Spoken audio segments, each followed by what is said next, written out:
जीवन पथिक के इस अंक में आप सभी का स्वागत है।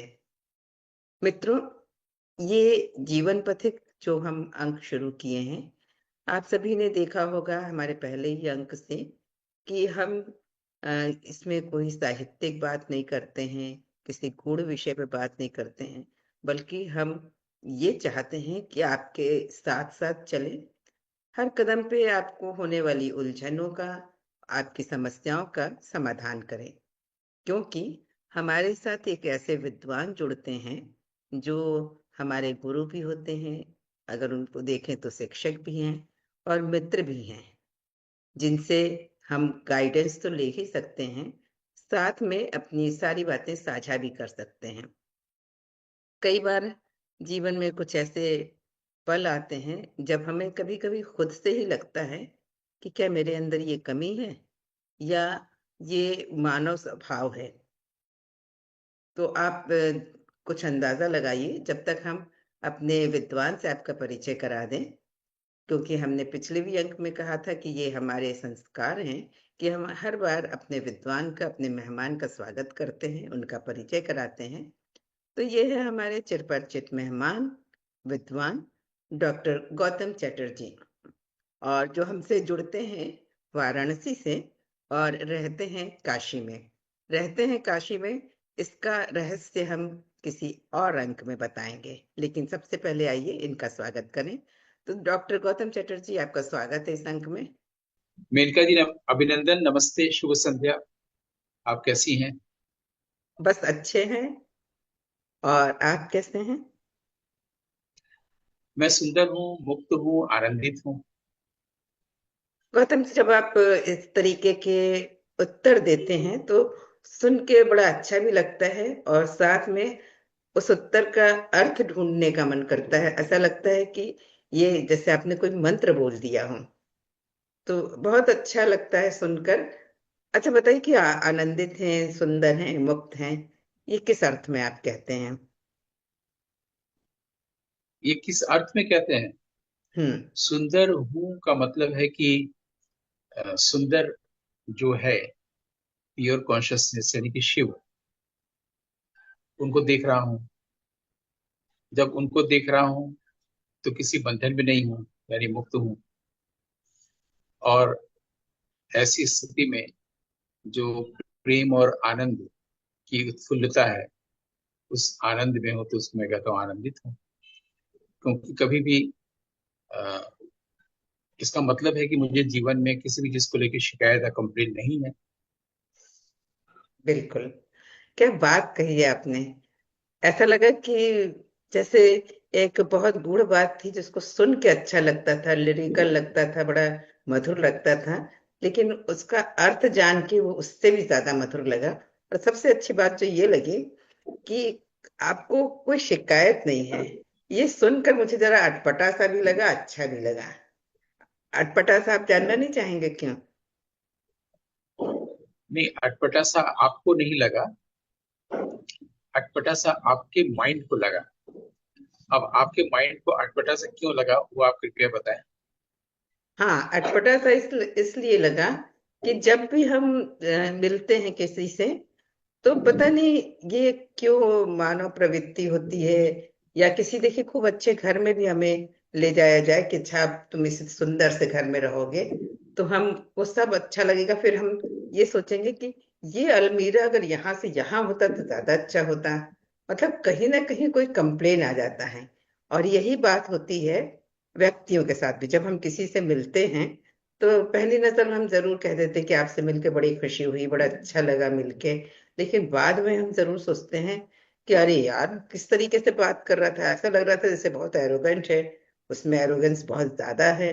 अ, इस तरीके की जो इसको हम समझते हैं कि कंप्लेन ही कहा जाना चाहिए, कि कहीं न कहीं शिकायत ज़रूर होती है हमें। तो ये ऐसा क्यों होता है? आपने कहा कि शिकायत नहीं है, तो मुझे अटपटा-सा लगा या मेरे माइंड को अटपटा-सा लगा, कि ऐसा व्यक्ति बहुत मुश्किल है मिलना। आदमी कंप्लेन करता है पूरी सोसाइटी में। कंप्लेन करना, रेलवे में या कहीं भी जाइए, कंप्लेन का रजिस्टर होता है। लोग ट्रेन में भी कंप्लेन रजिस्टर मंगवाते हैं।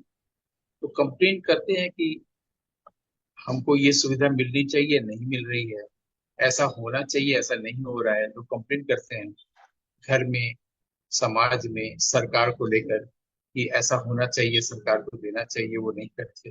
हर वक्त कंप्लेन है, घर में भी कंप्लेन भाई बहनों में होता रहता है कि मम्मी जो है हमारे बड़े वाले भाई को ज्यादा प्यार करती है, मुझे कम प्यार करती है, और उनकी शादी आपने अच्छी जगह पर दी, मेरी शादी आपने अच्छी जगह पर नहीं दी।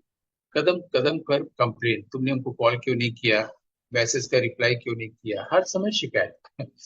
तो जब मैं जॉब में था तो ऐसी स्थिति थी कि मेरे अंडर में लड़के रहते थे, 8-10 लोग।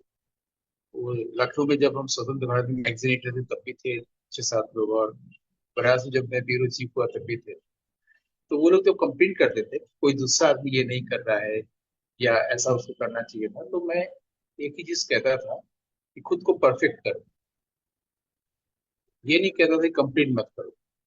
जैसे तुम अगर ये चीज भी कर लोगे तो तुम और चीज सीख लोगे, जान लोगे।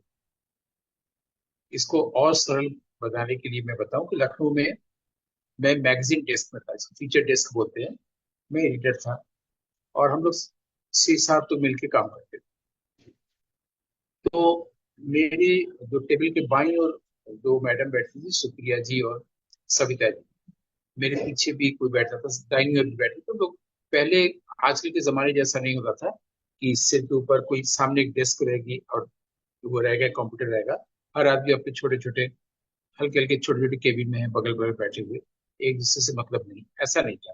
पहले बड़ा सा हॉल होता था अखबार के दफ्तरों में, बड़ी बड़ी खिड़कियां होती थी, बड़ी बड़ी लकड़ी के चेयर होते थे, टेबल होता था, एक साथ चाय आती थी, खाना आता था, सब लोग एक साथ ग्रुप होता था। तो फीचर सेक्शन जिधर था, जिससे हम लोग 8-10 लोग होते थे।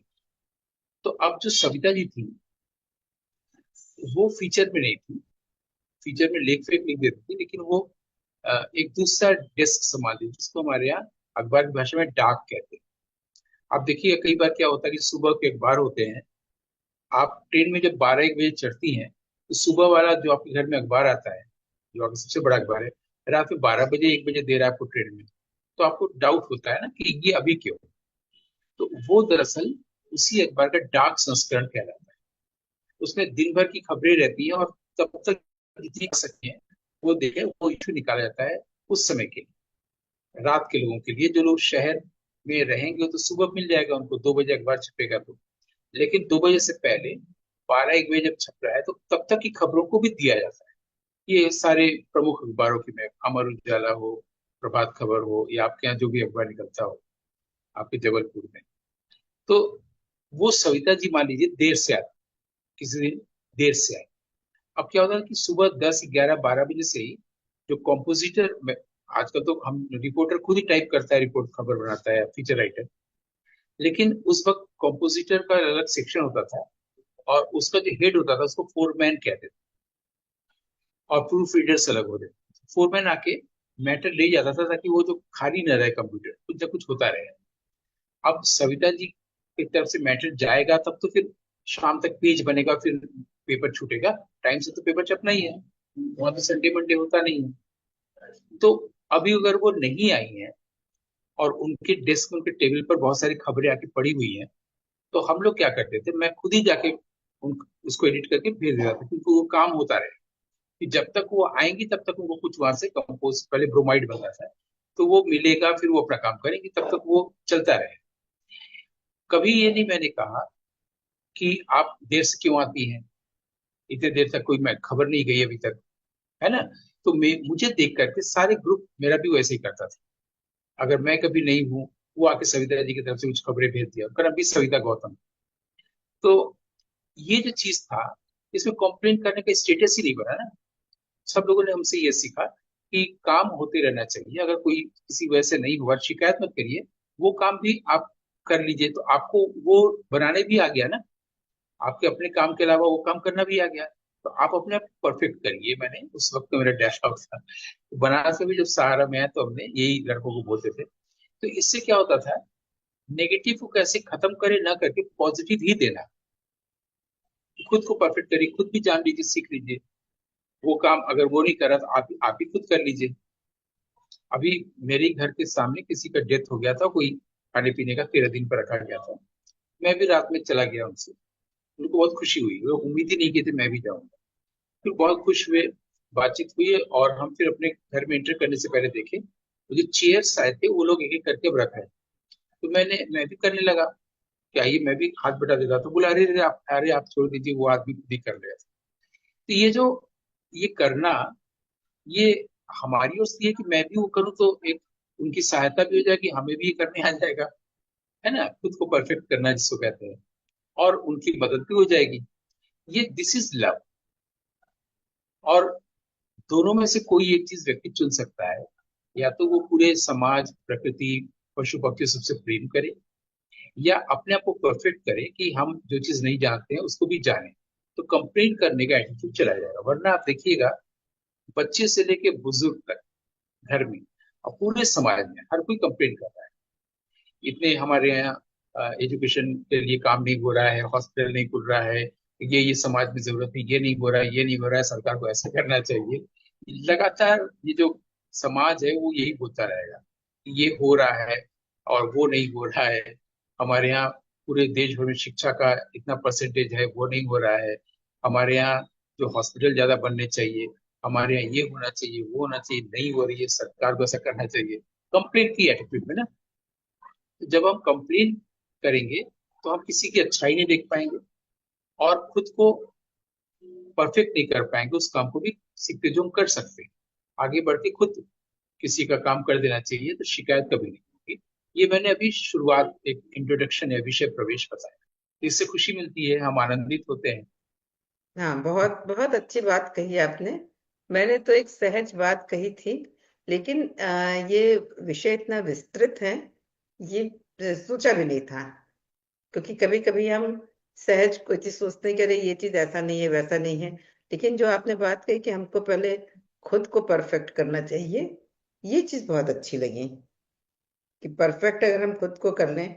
लेकिन आपकी बातचीत में गौतम जी एक बात मुझे वो जो लगी, जहाँ मेरा प्रश्न बनता है या मेरे दिमाग में बात आई कि अगर ठीक है, कंप्लेन नहीं करना चाहिए, लेकिन आप जब उदाहरण दे रहे थे कि हॉस्पिटल नहीं है, शिक्षा नहीं है, ये नहीं है, वो नहीं है, तो उस जगह पे हम उन चीजों का, जिन चीजों का अभाव है, उसके लिए आगे बढ़ के कुछ तो करना पड़ेगा। कुछ तो इनिशिएटिव, जैसे हम जो चीज नहीं कर सकते हैं उसमें इनिशिएटिव ये ले सकते हैं कि उससे संबंधित विभाग को ये सूचना दें कि हाँ, यहाँ एक हॉस्पिटल होना चाहिए या यहाँ एक स्कूल होना चाहिए। तो उसको किस वे में लिया जाएगा? कंप्लेन है ये या एक इनिशिएटिव है? मुझे लगता है ना कि बहुत थोड़ा सा गहराई में जाना चाहिए, कि अगर आपको लगता है कि सरकार ये नहीं कर रही है तो आपने चुना क्यों, तब आपकी समझ कहाँ थी। और अगर चुना है और सरकार बनी है तो आप सरकार को सहयोग करेंगे ना, आपकी सरकार है, आप ही ने बनाई है, आपका ही देश है। तो आप उसको देखने जा रहे हैं दिल्ली में क्या हो रहा है, बैंगलोर में क्या हो रहा है, मणिपुर में क्या हो रहा है, लेकिन आप ये नहीं देख रहे कि आपके घर के पास ही कूड़ा रखा हुआ है। तो अगर हम अपने घर अब से शुरू करते हैं, अब मोहल्ले से शुरू करते हैं, हमारा देश तो वहीं पर है ना, मेरे आसपास बिखरा हुआ, वहां पर मैं किस तरह से कुछ कंट्रीब्यूट कर रहा हूँ कि नहीं, वहां पर मैं कोई चीज किसी को हेल्प कर रहा हूँ कि नहीं। इस तरह से अगर हम अपने देश को ठीक ठाक करें, तो इन छोटे छोटे देशों से जो पूरा देश बनता है वो अपने आप ही ठीक हो जाएगा। हम उम्मीद ही नहीं करेंगे किसी से कोई कर देगा, नहीं, सरल सी चीज है। और इस तरह से घर, मोहल्ला, परिवार सब कुछ सुंदर हो सकता है। एक आदमी जब करने जाएगा तो दूसरे लोग भी मन करेगा कि हम लोग भी जाके ये काम करें। अगर कहीं पर कोई दिक्कत हो रही है, एक जाके इसको ठीक करेगा तो बाकी लोग भी आ जाते हैं। तो हमारा देश तो वही है जो हमारे सामने प्रत्यक्ष, जो हमारे सबसे करीब है ना। तो हम मणिपुर और राजस्थान और बॉम्बे और कहाँ ये सब की तरफ दिमाग क्यों दौड़ा रहे हैं। जो हमें उपलब्ध है, जो देश में उपलब्ध है, उस देश में हमारी भूमिका जो बनती है, हमारा जो कर्तव्य दायित्व बनता है वो करें। हम एक्सपेक्ट करते ही क्यों है किसी से कोई कर देगा, यानी हम खुद नहीं कर सकते हैं, हम खुद इम्परफेक्ट हैं। जब हम इम्परफेक्ट हैं तो हम चाहेंगे कोई आगे मेरा काम कर दे, हम उसको चुनेंगे और उसका अपने सिर पर हम नियंत्रण करने वाला एक व्यक्ति बैठाएंगे, है ना। हम खुद सफाई क्यों नहीं करते, खुद कूड़ा ले जाके जहाँ पर रखना चाहिए वहां क्यों नहीं करते। हम दूसरे, जैसे मैंने अभी परसों रात का ही बना दी, मैं खुद ही चेयर वेयर सब वो करने लगा, तो बाकी लोग खुद ही फिर आ जाते हैं। तो जब देखता है कोई बड़ा आदमी कुछ कर रहा है तो छोटे लोग फिर खुद ही कहे, आप रख दीजिए, हम लोग कर लेंगे। तो इस तरह से शुरुआत होती है। तो हमारा देश जो हमारे पास है, जो प्रत्यक्ष है, उसमें हम क्या कर रहे हैं वहां से अगर देखना शुरू करें तो बाकी पूरा देश अपने आप ठीक हो जाएगा। ये बात बहुत अच्छी कही आपने कि जो हमारा देश तो आसपास ही हमारे बिखरा हुआ है। अपने घर से शुरुआत करें, आसपास से शुरुआत करें, तो पूरा देश बिल्कुल। अपने आप ठीक हो जाएगा। मतलब बात तो आपने बहुत छोटी करी कही, पर ये है बहुत बड़ी। अगर ये शुरुआत की जाए तो वास्तव में कहीं कोई कमी नहीं रह जाएगी, और इस तरीके से हर जगह बहुत आसान चीज परफेक्ट। है। हम्म। इसका मतलब ये नहीं है कि हम लोग रिव्यू ना करें। अगर हम्म। कहीं पर हम यहाँ पर संगीत समारोह हो रहा है, साहित्य कोई कविता किताब है, कहानी, और वो बोले कि मेरा उपन्यास आपको कैसा लगा, तो आपको रिव्यू करना होगा कि उपन्यास में जो है वो विचार तो है, लेकिन इसका जो बाकी जो शिल्प है, जिसको कि कहा जाता है कि इसका इसके दूसरे तत्व, कला के तत्व हैं, वो ठीक से नहीं हुआ है, बीच बीच में बोझिल होगी, ये तो पता नहीं पड़ेगी, कंप्लीट करना नहीं। जैसे मैं एग्जाम्पल शायद आपके साथ ही किसी एक जूम सेशन में दिया था कि मेरी एक मित्र बॉम्बे में गायिका हैं और उन्होंने अपना वीडियो मुझे भेजा। तो उनका नाम भी, उनके हस्बैंड भी बहुत अच्छा गाते हैं, हस्बैंड भाई बहुत अच्छे गायक हैं, लेकिन आजकल के जमाने में जैसा होता है कि ज्यादातर अच्छे गायक जो है ट्यूशन से अपना जीवन गुजारते हैं, प्रोग्राम कम करते हैं, तो प्रोग्राम मिलता भी नहीं। तो उन्होंने भेजा था। तो उनका गाना कैसा हुआ सुन लीजिए, ये 1-2 साल पहले की बात है। तो मैंने वो सुना था। तो मैंने देखा था कि वो गा रही है साइड से, कैमरे से किसी ने लिया था मोबाइल से, जो मुझे भेजा गया। तो सबसे पहले तबला वादक दिख रहा है, फिर वो गायिका दिख। कोई बात नहीं, तबला वादक का तबला, उनको गाना सुना। तो उसके तुरंत बाद उसके बगल में भी कोई गायिका है, उनका भी उसी में आ गया है रिकॉर्डिंग। लेकिन जब उनके बगल वाली गायिका ने जब गाना शुरू किया है, तो जो तबला वादक जो हमारे कैमरे के पास है बिल्कुल, वो फास्ट लय में तबला बजाना शुरू किया है। खूब बताया कि देखिए मैं तबला कितना बजा सकता हूँ, जबकि उन्होंने भी गाना शुरू किया है। तो जो उधर वाली गायिका ने गाना शुरू किया है, और इधर तबला वादक के बीच में जो पहली गायिका थी जिन्होंने मुझे भेजा था, वो उन्होंने इशारा भी किया कि स्लो करो, टेम्पो स्लो करो, वो नहीं किया। अब इसमें मैं अगर ये कह रहा हूँ कि इसको स्लो करना चाहिए, तो ये कंप्लेंट करना नहीं है। मैं अगर वहां होता तो मैं उसको या तो कहता कि तुम स्लो करो, या उसको हटा के मैं खुद ही संगत करने लगता, नहीं ना तो टेबल में बजा के करने लगता। जैसे भी हो, वो संगत करना मैंने एकम्पनी करना, मुख्य कलाकार नहीं होता है जो संगतकार होता है। इसलिए कुमार गंधर्व जी वगैरह ही बोलते संगतकार आपकी उसकी शोभा को बढ़ाएगा, आपको सपोर्ट करेगा, आपकी चीजों को सजाएगा। वो एकल प्रस्तुति नहीं दे रहा है तबला वाला कि वो अपना चीज दिखाए। हालांकि ये बात सोलो प्लेयर नहीं होता है। कुमार गंधर्व की इस बात से किशोर महाराज जी को अच्छा भी नहीं लगा था उन्होंने बताया था मुझे। लेकिन जो संगत कर रहा है, वो संग दे रहा है आपको, आपकी चीजों को निखारने के लिए। तो मेरा ये था कि अगर मैं दूसरे शहर से देख के मुझे ऐसा लग रहा है, वहीं पर उस गायिका के जिसके साथ वो लय ठीक नहीं चल रहा है, उनके जो दोस्त लोग आए हैं जो बाद में ग्रुप फोटो खिंचवाएंगे, वो क्या कर रहे हैं? वो तो अगर उनके मित्र हैं, मित्र तो वही है ना जो सही सही सजेशन दे, उस कार्यक्रम को अच्छा बनाए, वो कार्यक्रम को बिगड़ने क्यों दे रहा है? ये शायद मैंने किसी के साथ किसी जूम सेशन में मैंने बोला था। तो कंप्लेंट करना कहीं, इसको रूढ़ रूप से नहीं लेना है। रिव्यू न करना, कंप्लेंट न करना नहीं है। ये अगर नहीं बताएं फिर करेक्शन ही नहीं होगा ना। भाई निंदक नियरे राखी क्यों कहा गया है? इसीलिए कहा गया है, कोई कविता लिख रहा है, कोई फिल्म बना रहा है, कोई अगर कोई बताएगा नहीं, ये चीज यहाँ पर बहुत ज्यादा लाइट हो गया था, पेंटिंग में बहुत ज्यादा चटक रंग का यूज हो गया है, अगर कम होगा तो ज्यादा अच्छा रहेगा, विषय के साथ मैच नहीं कर रहा है, रिव्यू तो होगा ना। और संग और संगत को मैं बहुत ज्यादा स्ट्रेस देता हूँ हमेशा, कि चाहे संगीत में हो चाहे जीवन में हो, अच्छा संग बहुत जरूरी है, तब संगत अच्छी चलती रहती है। और ये तभी अच्छा संग होता है जब व्यक्ति माइंड का संग छोड़ देता है और अपने हार्ट की संगत में रहता है, तो उसके जीवन की संगत अच्छी होगी। अच्छा संग अगर है तो संगत अच्छी होगी, फिर वो दुनिया के लिए काम करेगा, कंट्रीब्यूट करेगा, कभी शिकायत नहीं करेगा। क्या बात है, बहुत अच्छी बात कही। और मुझे लगता है कि आपकी आखिरी बात को लोगों को एक लेसन जैसा समझना चाहिए, और उसको बिल्कुल फॉलो करना चाहिए।